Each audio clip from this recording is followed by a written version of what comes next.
La résolution du prolongement de la MINUSMA a été adoptée par 13 voix sur 15. La Russie et la Chine se sont abstenues. Ainsi, le prolongement est décidé jusqu'au 30 juin 2023, soit une durée supplémentaire d'1 an. L'annonce a été faite par le représentant permanent de la France auprès des Nations Unies, le Français Nicolas de Rivière, qui a également ajouté que le renouvellement est important dans le contexte difficile que connaît ce pays.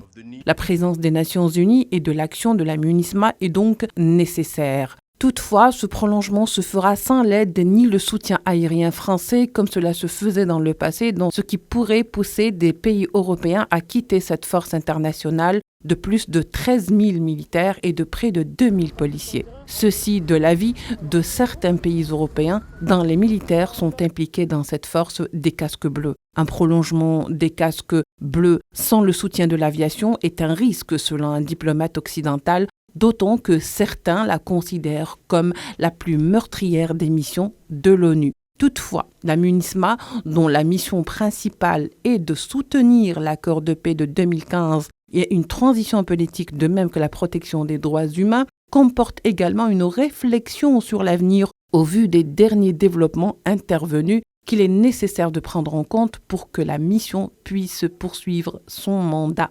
Le secrétaire général de l'ONU doit ainsi examiner le texte de près pour voir sa faisabilité sur le terrain.